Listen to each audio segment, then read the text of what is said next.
It's only 20 games, but one Leaf observation, one league-wide observation. All right? Okay. Oh, do you want to start this party off? Then Noodles, you will. can go, and I'll fire one up too. I will start with my Leaf observation, and it's very simple. They put the squad together, and ever since training camp, it's not working. And I truly believe that something needs to change as far as the personnel. They got to get some kind of different players in there.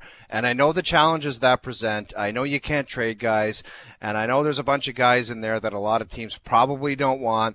But for this team, for anybody to think that there's going to be something successful or like really great down the road, that I don't see it with this bunch of guys. Like they could rally here and get it back on the tracks and be some type of positive team and crack the playoffs. But as far as like being anybody that's anyone else in the league is afraid of, that's not going to be this year unless there's some kind of drastic changes, which probably can't happen. So that's what you're going to get. That's what makes it challenging. Yeah. It's a tough observation, but it's the truth. So I don't know. There's nowhere else to go with that. All right.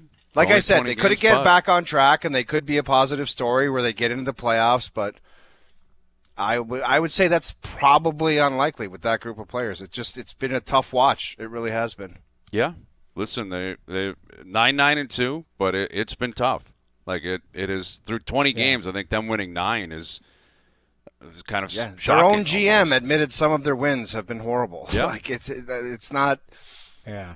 It is what it is. It's a difficult watch. They could turn it around, but well, we'll now see. the injuries again. Not the reason they're here, but it's a reality. Go ahead, Noodles, if you want to fire your Leaf one out there. Well, I was just going to say, I wanted to jump on and just say you're right. Like until something changes, now whether the players that are there get healthy and play better, then you can judge. But right now, all we're doing is talking about what we've seen for 20 games, right? We had Jamie, that conversation yesterday. Just to say, it was like that when they were all healthy. It was no different when they were all healthy. That's fair. Yeah. No, a lot of these guys have been healthy for the whole year. Matthew Knies missed a game. Matthew's been out for a week now, but Carlos played the majority of the games. Tanev is a big miss. You can really feel the absence of Chris Tanev. That's a really significant loss, and it sucks for him, and you don't know when he's going to return. All right, Noodles, it's only 20 games, but what is your Leaf observation? Well, it kind of ties into this, but I just put weird year / health. So this has a little bit of, again, after 20 games, it's got a little bit of Boston Bruins vibe from last year, but that's why I said weird year.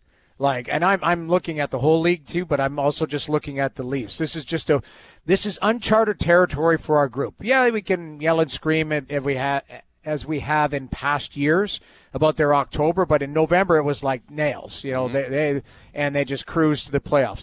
This is a weird year. This feels weird. Again, can change, but I put right there health.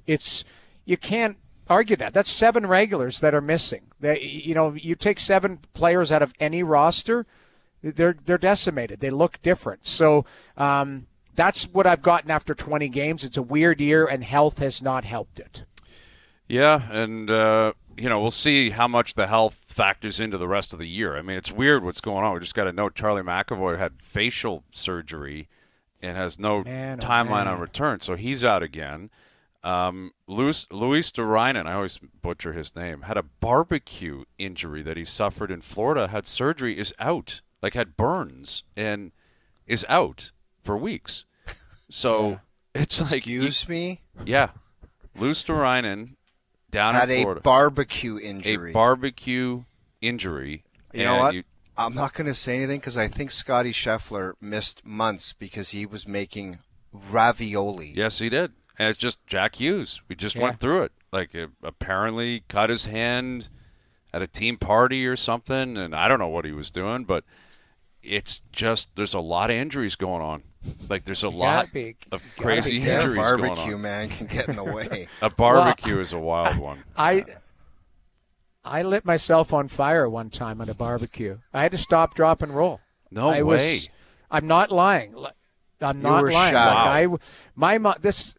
I was hungover, and I was wearing my house coat still at 2:00 in the afternoon, and my mom said, go out and start the barbecue for your dad to put some steaks on or whatever. I had one of those frilly house coats, went out, opened it up and was pressing the starter. Wasn't starting. I'm leaning my face over. I could smell the gas. I press it and boom. And my house coat just went up. I stopped, dropped, and rolled. My mom was yelling from the kitchen window, what the hell's wrong with you? Because I was rolling around the deck.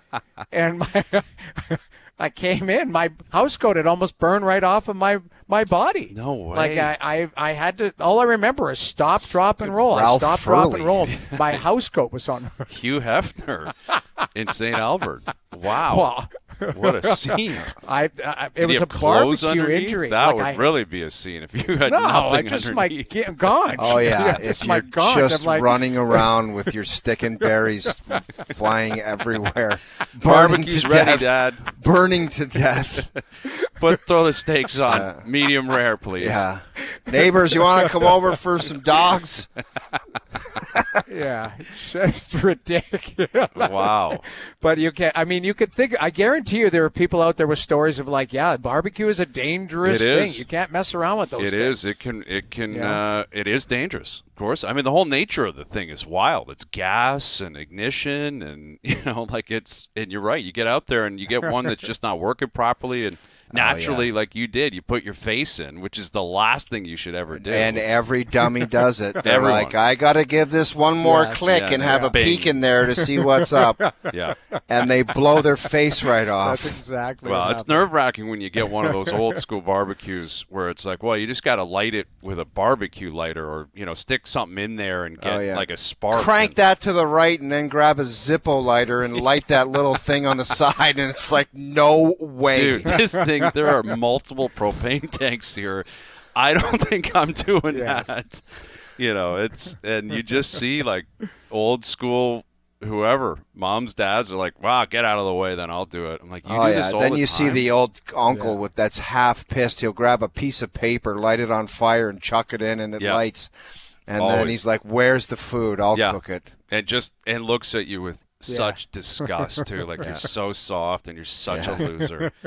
You're such a loser. Yeah. All right, it's only 20 games, but John Tavares has boosted his stock in this town, and I got to give him full credit. And he did it again last night in overtime. Like, that is such a meat and potatoes, like just battling it out. Three guys. He uses his skate like Happy Gilmore to make a play.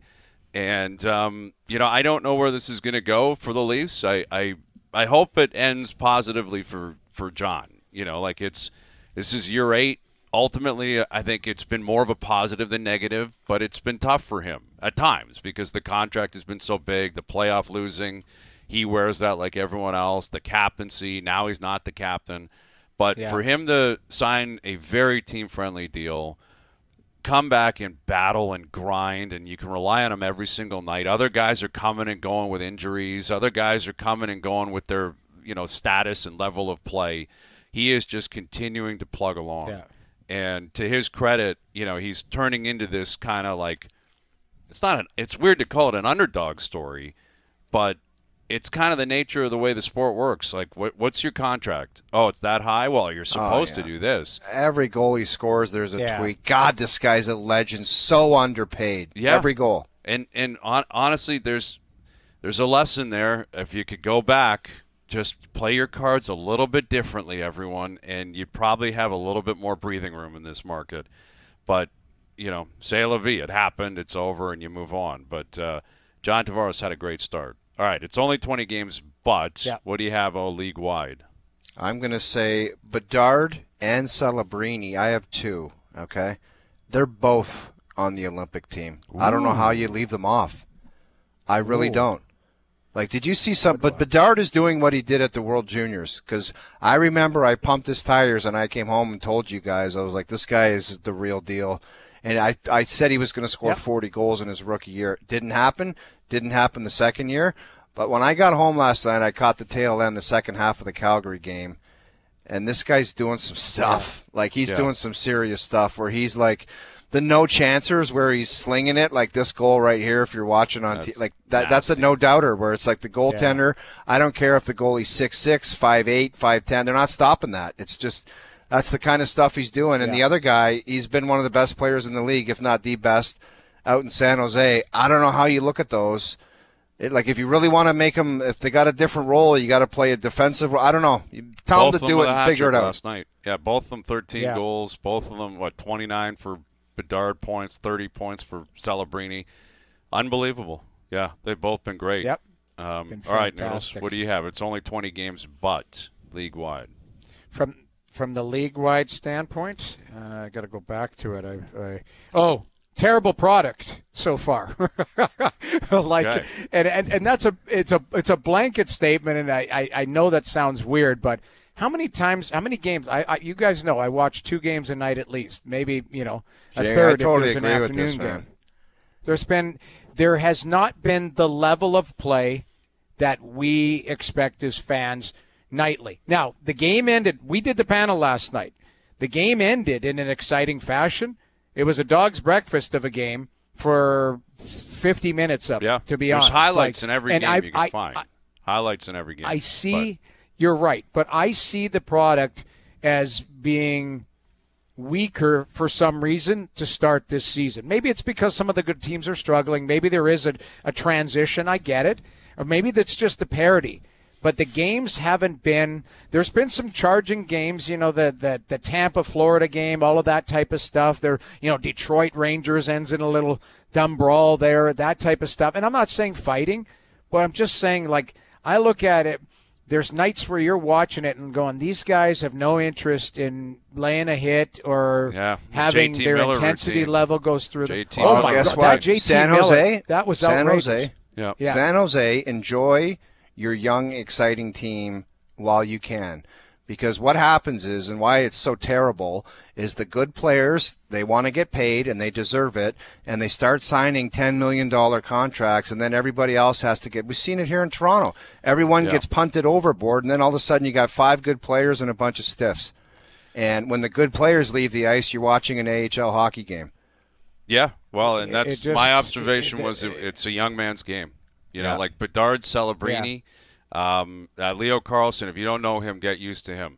Dude, he's Draisaitl part 2. Dude, he looks he looks to me, that's kind of what he looks like. He kind of has he just battles and grinds but you look at it, it's McKinnon, McDavid, but then it's Bedard, Celebrini, Carlson. It's these young guys. It's Schaefer, who's been unbelievable for New York.